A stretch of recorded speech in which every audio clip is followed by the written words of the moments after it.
KNA Khader, ഇപ്പോൾ PM ശ്രീയുമായി ബന്ധപ്പെട്ട് ഈ പ്രതിപക്ഷത്തു നിന്നും വരുന്നത് പ്രതികരണങ്ങൾ, ആ പ്രതികരണങ്ങൾ കള്ളപ്രതികരണങ്ങളാണ് എന്നുള്ളതാണ് പ്രധാനമായി ഇപ്പോൾ ഭരണപക്ഷം പറയുന്നത്. ഇപ്പോൾ കോൺഗ്രസ് ഭരിക്കുന്ന സംസ്ഥാനങ്ങളിലാണല്ലോ ഇതാദ്യം ഒപ്പിട്ടിട്ടുള്ളത്.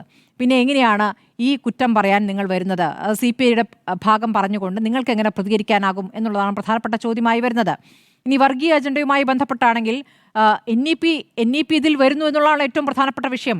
അതിൽ CPM ഇപ്പോൾ CPMന്റെ പാർട്ടി കോൺഗ്രസിലടക്കം അതുമായി ബന്ധപ്പെട്ടുള്ള പ്രമേയങ്ങളടക്കം പാസ്സാക്കിയതാണ്. പക്ഷേ പറയുകയാണ് ഇത് നടപ്പാക്കുമ്പോൾ ഒരു തരത്തിലും NEP നടപ്പാക്കുകയാണെങ്കിൽ പോലും കരിക്കുലത്തിൽ തൊടുകയില്ല എന്ന്. അത് ആ ഒരു ബോധ്യത്തിലേക്ക് അവർ എത്തുന്നത് പക്ഷേ ഈ അവസാന 6 മാസങ്ങൾ മാത്രമുള്ളപ്പോഴാണെന്നുള്ളതാണ് യാഥാർത്ഥ്യം. എന്താണ് ലീഗിന് ഇതിൽ പറയാനുള്ളത്? അല്ല, ഞങ്ങൾക്ക് ഇതിൽ പറയാനുള്ള കാര്യം നേരത്തെ പറഞ്ഞിട്ടുള്ളതാണ്. ഇപ്പോൾ ഈ ചർച്ചയുടെ തുടക്കത്തിൽ സ്മൃതി ET മുഹമ്മദ് ബഷീറിൻ്റെ ഒരു പ്രതികരണം എടുത്തപ്പോൾ അദ്ദേഹം അത് പറയുകയും ചെയ്തു. അപ്പോൾ ഇവിടെ നടന്ന ഡിസ്കഷനിൽ എൻ്റെ സ്നേഹിതൻ ജോസ് പ്രകാശും അതുപോലെ ജയചന്ദ്രനും പറഞ്ഞ ചില കാര്യങ്ങളൊന്ന് പരാമർശിച്ചുകൊണ്ട് ഞാൻ സ്മൃതി പറഞ്ഞതിലേക്ക് പോകാം. ഇവിടെ ജോസ് പ്രകാശ് പറഞ്ഞത് ഇടതുപക്ഷത്തിൽ CPI CPM തർക്കങ്ങളുടെ പരിഹാരത്തിനുള്ള ചില ഉപാധികളിലാണ് അദ്ദേഹം ശ്രദ്ധ കേന്ദ്രീകരിച്ചത്. ആ ഉപാധികളായിട്ട് ജോസ് പ്രകാശ് പറഞ്ഞത് ഒന്ന്, ഇതിന്ന് തിരിച്ചു പോരലാണ്. അത് നേരത്തെ ബിനോയൊക്കെ പറഞ്ഞിട്ടുള്ളതാണ്.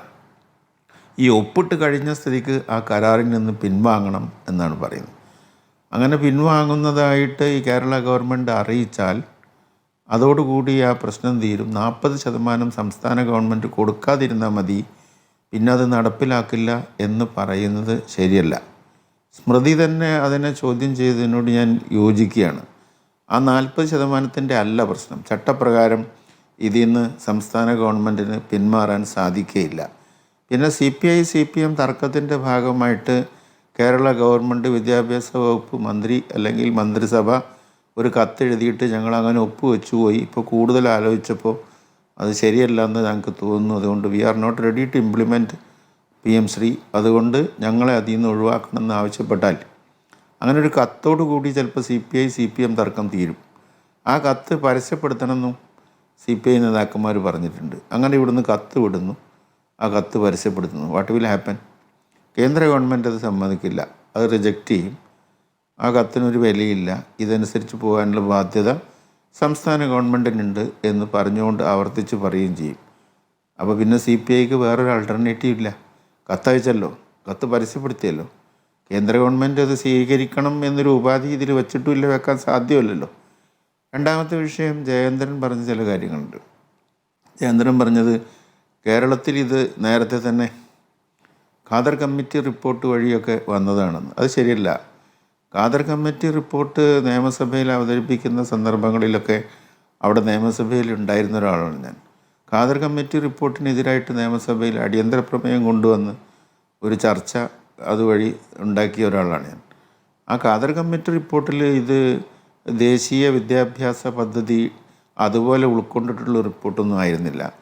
അതിനെക്കുറിച്ചൊക്കെ പരാമർശിക്കുന്നതിന് പകരം 1ാം ക്ലാസ് മുതൽ 12ാം ക്ലാസ് വരെ ഒരു ഡയറക്ടറുടെ കീഴിലും ഒരു പ്രിൻസിപ്പലിൻ്റെ കീഴിലും ആക്കി തീർക്കുന്നതിനെക്കുറിച്ചും അല്പസ്വല്പം ചില പരിഷ്കാരങ്ങളെക്കുറിച്ചും മാത്രമാണ് അതിൽ പറഞ്ഞിരുന്നത്. NEP ആസ് ഇറ്റ് ഈസ് ആ ഖാദർ കമ്മിറ്റി റിപ്പോർട്ടിൽ റിസംബിൾ ചെയ്തിട്ടില്ല. അത് പിന്നെ ഘട്ടം ഘട്ടമായിട്ടാണ് അവതരിപ്പിച്ചത്.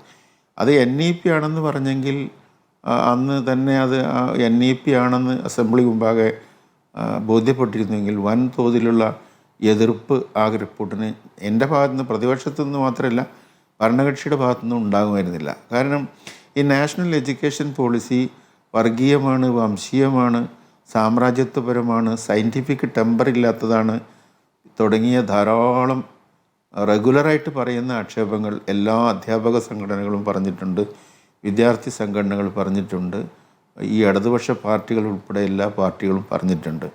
ഇപ്പോൾ എന്തുകൊണ്ടാണ് ജയേന്ദ്രൻ അത് വർഗീയമല്ല എന്ന് പറയുന്നത് എനിക്ക് അറിഞ്ഞുകൂടാ.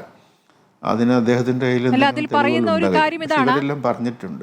കരിക്കുലത്തിൽ ഇവിടുത്തെ ടെക്സ്റ്റ് ബുക്കുകളിൽ ഇടപെടാൻ കേന്ദ്രത്തിന് പറ്റില്ല, കേന്ദ്രത്തിന് അത് ചെയ്യാൻ കഴിയില്ല, ഇതുവരെ അങ്ങനെ സാധിച്ചിട്ടില്ലല്ലോ എന്നുള്ളതാണ്.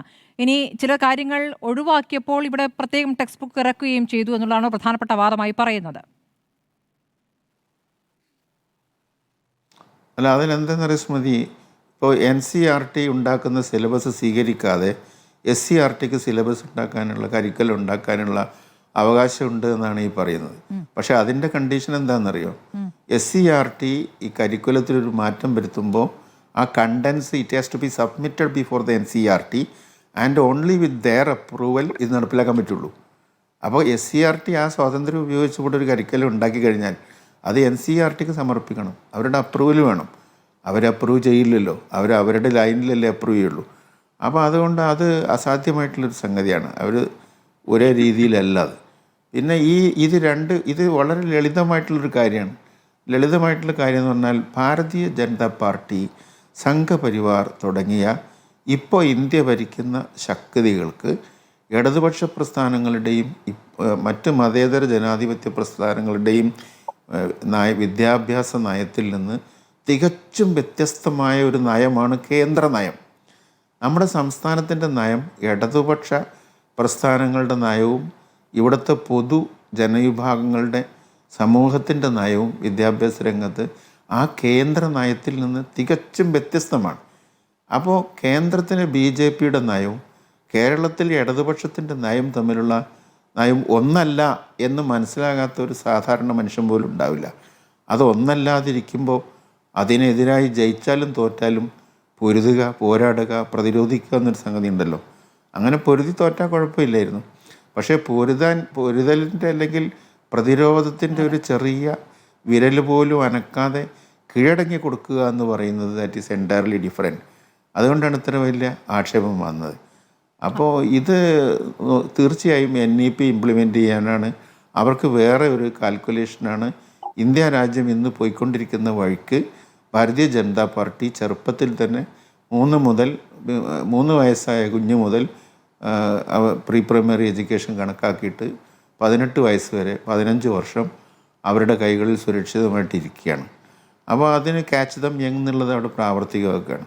അവരുടെ ഇപ്പോൾ ഈ Indian knowledge system, contemporary knowledge system ഉണ്ട്. ഇന്ത്യൻ നോളജ് സിസ്റ്റമൊക്കെ ഇപ്പം തന്നെ പഠനത്തിലുണ്ട്. PM ശ്രീ നടപ്പിലായ നവോദയ സ്കൂളിലും കേന്ദ്രീയ വിദ്യാലയത്തിലുമൊക്കെ അത് സിലബസിലുണ്ട്, അത് അവിടെ പഠിപ്പിക്കുന്നുണ്ട്. അതുപോലുള്ള പല കാര്യങ്ങളുണ്ട്. അപ്പോൾ ഇത് എൻറ്റയർലി ഡിഫറൻ്റാണ്. നമ്മുടെ കേരളത്തിൻ്റെ കൺസെപ്റ്റും ഇടതുപക്ഷത്തിൻ്റെ കൺസെപ്റ്റും ഇതും തമ്മിൽ വളരെ വ്യത്യസ്തമാണ്. ഇതിപ്പോൾ ഈ CPI CPM തമ്മിലുള്ള തർക്കം കൂടെ അവസാനിച്ചാൽ ഈ വിഷയം തീരില്ല. ഇത് രണ്ടായി തന്നെ ഈ രണ്ട് നയങ്ങളും അവിടെ നിലനിൽക്കും. മാത്രമല്ല കേന്ദ്ര ഗവൺമെൻറ് ഈ രംഗത്ത് മാത്രമല്ലല്ലോ, എല്ലാ സ്ഥലങ്ങളിലും കാർഷിക മേഖലയിലും മറ്റെല്ലാ മേഖലകളിലും ഇത് നടപ്പിലാക്കിയിട്ടുണ്ട്. ഇവിടെ കേരളത്തിൽ തന്നെ അഗ്രി സ്റ്റോക്ക് എന്ന് പറയുന്ന ഒരു വലിയ പദ്ധതി 27 ലക്ഷം കൃഷിക്കാരുടെ കാര്യങ്ങളൊക്കെ ഇവരുടെ തന്നെ മന്ത്രി നടപ്പിലാക്കിയിട്ടുണ്ടല്ലോ. അതുപോലെ mobile unit 29 veterinary mobile unit Modi പശുവിനെ തലോടുന്ന ചിത്രം വെച്ച് നടത്തിയിട്ട് അതിൻ്റെ കാശ് വാങ്ങിച്ചിട്ടുണ്ടല്ലോ.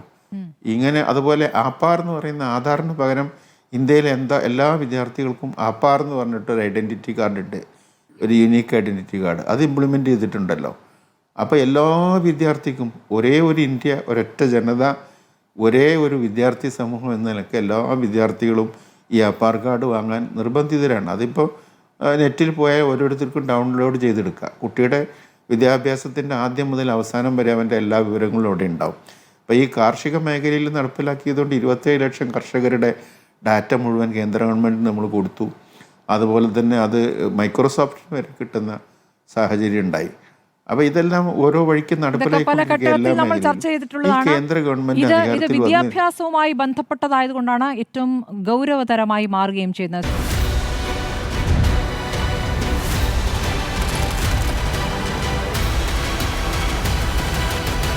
Debate with Smriti Parathikkad.